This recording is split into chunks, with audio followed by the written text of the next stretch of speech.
This is Rehan from Top Boxing Media here with the one, the only Yaser Al Ghena 8-0 boxer. How are you doing, Yaser? I'm good, my brother. How are you?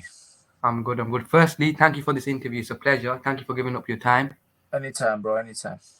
Yeah, let's get straight into it. You had your fight, I believe, on the 5th of November Yep. on the Dean Whyte show. You got a points victory. Congratulations on that. Thanks, bro. Just talk about your performance and how you did in there, and and what do you want next for yourself? Yeah, the performance wasn't my best, but I got tired, man. I didn't really have a good training camp, but the main thing is I got the W, and we move upwards, man. Obviously, next year we want to go towards titles, man. We need to go for the titles. I'm 8-0 now, so it's time to step it up. Yep. So you're trying to go through like the southern area, British, Commonwealth, European. Yeah. Hopefully, yeah. We'll see what belts are on the line, what fights, which one makes sense, and then we'll go towards that, man. Obviously, it's all about making the right moves at the right time. I'm not gonna rush into the big titles because in this boxing you gotta take your time. Take these baby steps. Yep. You box in the welterweight division, yeah? Yeah, I've been boxing at welterweight. I'm thinking I might go down, but I don't know. I'll see how I feel. But right now, I'm gonna stick to welterweight. Yeah, I was seeing on your Instagram that you've been up in Portugal with DILLIAN Whyte, training with him. How was that, and like what experience did you gain from that? I mean, yeah, man, it was a great experience. Just seeing obviously the life of a boxer away. Do you know what I mean? It just literally, I was literally outside my hotel room and literally just walk out my hotel room and the gym's there. We train, come back, rest, and then come back in the evening, train again. So it was just like a campsite of just literally training. Do you know what I'm saying? So by the end of the week, my body was just mash up. The training out there is intense because the weather as well. It's quite hot out there, and yeah, man, he's got a good team. He's got a good strength conditioning coach who also put us through the phases, and yeah, man, it was a great experience. Yeah. Now on to yourself with boxing. Tell me your first boxing memory. Now, what got you into boxing? What inspired you to become a boxer? I'll be honest with you, I wasn't really inspired to be a boxer. I wanted to be a footballer. My dad used to be a professional footballer, so I wanted to follow him. He taking me to training and so on, but obviously the football didn't really work out. So I'll be honest, I was just hanging around with the wrong people, getting into trouble. I was on tag actually for 8 to 9 months, and yeah, literally, man, I got forwarded to finish the ABC. Because I was getting into a lot of fights as well, fights at school. I got kicked out of school at year 10. I went to a unit. So when I went to finish the ABC, when I walked through the gym, I looked around and I knew from that moment, I knew exactly what I wanted to do. And that was before I even put any gloves on or anything, just from walking into. Name your favorite boxer from past and current, and why? Past, I'll say Roy Jones, Muhammad Ali, and Mayweather. Current right now is Gervonta Davis, Caleb Plant, and Errol Spence. Yeah, Caleb Plant is one not people really mention, but his last knockout was just amazing. Yeah, I mean, like, I look at him as well because obviously we got people even sometimes getting mistaken. They say we look like each other. But yeah, he's a good fighter, man. I see it. Obviously, I've been telling people about him before anyone knew about him. I was telling people about him. I mean, the times where he was calling out James DeGale, no one really knew who this guy was. But from a guy that come from all the way from literally nothing to where he is now, obviously fighting Canelo and he's champion as well. So he's come a long way. So he inspires me as well. You're in a division which is packed, with great fighters. Errol Spence, Terence Crawford. Your Dennis Ugas, who's obviously lost, but he's still out there. David Avanesian. Who do you see as the top dog in that division? Right now, man, it's Errol Spence and Terence Crawford, man. Yep. That's obviously Errol Spence and Terence Crawford. That's a fight that was supposed to be made, was not made this year for whatever reason. Obviously, Terence Crawford is now fighting Avanesian. You think Terence Crawford gets through that fight, or is there a big challenge in front of him? whole thing is he's gonna walk through it, or it's an easy fight. Trust me, it's not an easy fight. Not, you know, Avanesyan is he's a good fighter, man. He's strong, and yeah, man, he's gonna give him trouble. But yeah, that's for Terence Crawford to work him out and obviously get the victory. But like, it's not gonna be an easy fight for sure. Yeah. So hopefully, if Terence Crawford gets through that, you know, the fight that is only there for the undisputed is obviously Errol Spence. Yeah. What's your thought on that fight? And who do you think wins that fight? The tough one to call, man. I'll probably edge it to Terence Crawford. Yeah, is that by decision or? Yeah, I think I think he's just got technically, obviously his skill level, IQ is just next level. You know, I'm not taking away from Errol Spence. He's a great fighter as well, but it's definitely, I think, in my eyes, I think it's a fight that you can't really call it. You can't say, you can't give them like it's a say. I think it's a 50 fight.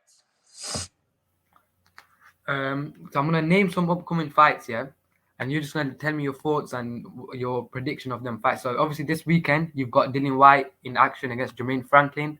You know, Franklin, undefeated heavyweight. You know, not an easy fight for Dillian, but how do you see that one going? I believe he takes him out within 8 rounds. Yep. Fight that's not been made yet, but a big fight in the heavyweight division for undisputed as well. Obviously, Tyson Fury's got his fight against Derek Chisora, but obviously next year a fight that could be made is Fury versus USYK for the undisputed. What do you think of that fight, and who do you see winning that? I think Tyson winning that fight, man. Is that by knockout or? Either way, man. I think just Tyson he's too big. He'll just use his physical size to wear him down. You know, he'll just, like, USYK is not a super heavyweight. There's no way he's a super heavyweight. You know, he'll pressure him, and yeah, man, I believe he can either stop him or he win comfortably. Tank versus Garcia, not been made yet, but deal been agreed. That one's a bit the sticky one, man. You got speed, you got power. They both got power, both got speed. You know, it's a great fight. I believe I got Gervonta Davis on that one. Josh Taylor versus Jack Caterall, the rematch. I hope Jack beat him the first time, man. So they're fighting at what weight now, no? It's still at 140 pounds.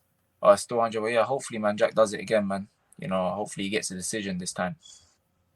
Devin Haney versus Vasily Lomachenko. What's your thoughts on that fight?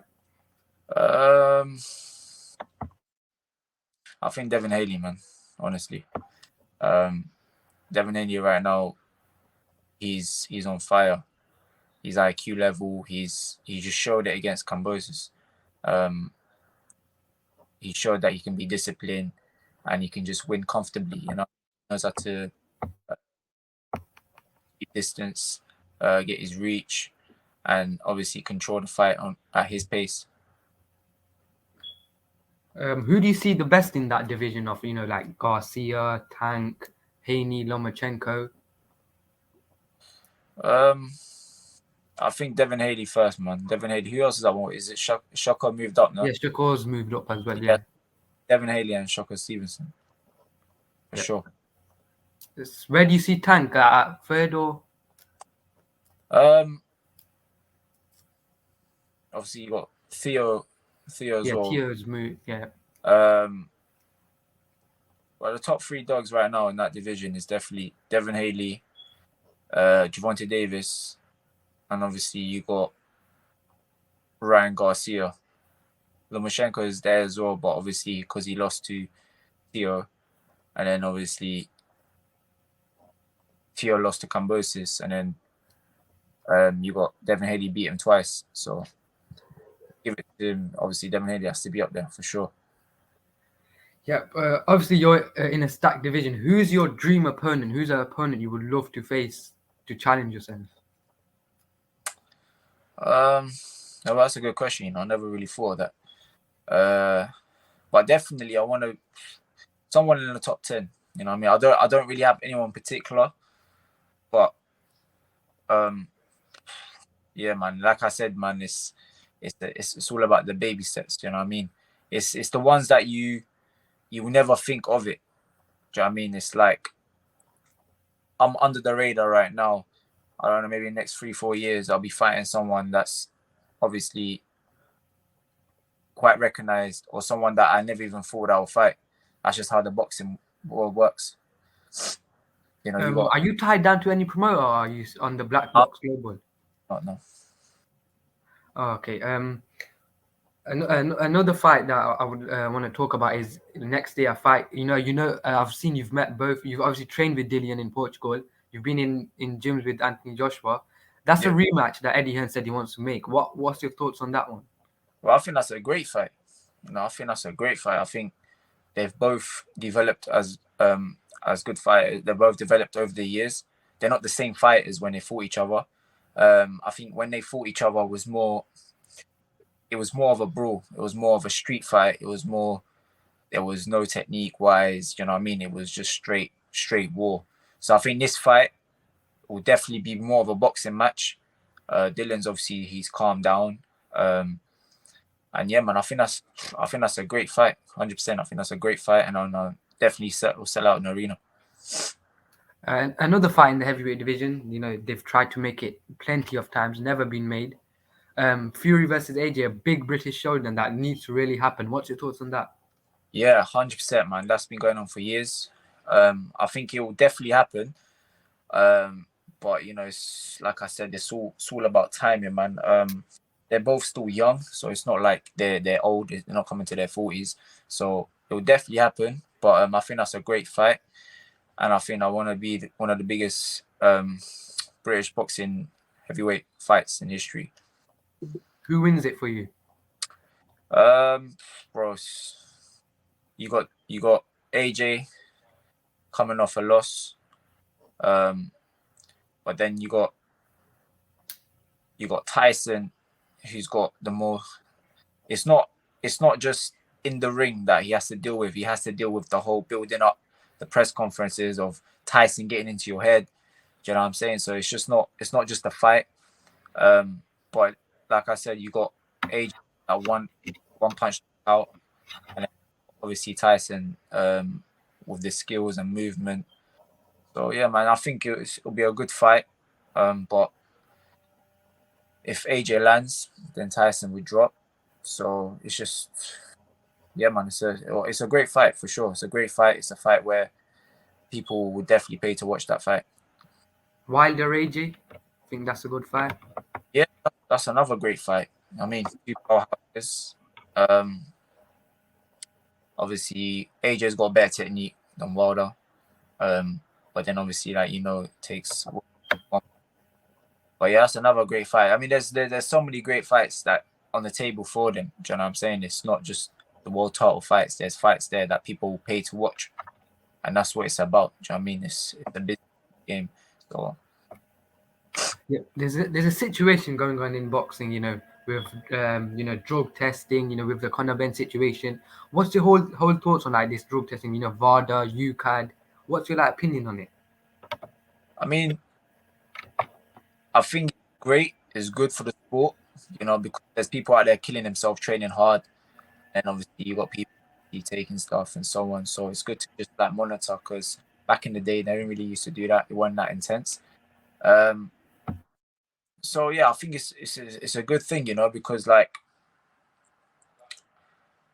you don't want to be getting cheaters in this game. Do you know what I mean? People are Mayweather, whoever thought Mayweather had to do a test, had to sign up for the thing, because Mayweather's just bro, if you think you're gonna fight me, then just do the test. Do you know what I mean? Just take the test. Do you know what I mean? And that's it. It's just, you don't want no cheats in this game. Yep. Have you got anything to plug, Yaser? Sorry? Have you got anything to plug? Anything else you want to say? Nah, bro, just shout out to obviously your channel. It's all good about supporting up and coming. And yeah, man, stay tuned. 2023. going to be a big year. It's going to be a step up. And it's strap season basically, man. I'm gonna get a couple straps up. I'm gonna definitely get a title next year. I'm not gonna rush. I leave it to my team.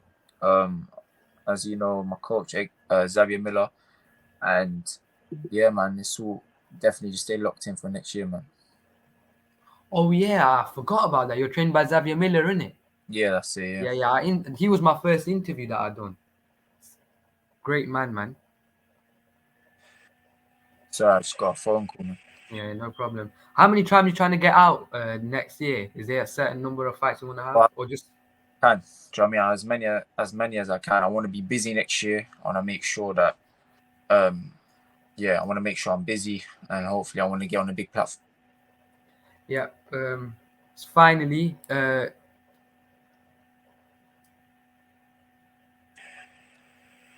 sorry, bro. yeah, it's fine. So thank you for this interview. It was a pleasure. You know, this is the first time I've interviewed you. Hopefully, it won't be the last. I hope you have a big year next year, and obviously we can catch up soon. Definitely, my bro. Definitely. Thank you. Peace out, bro. Come on. Oh.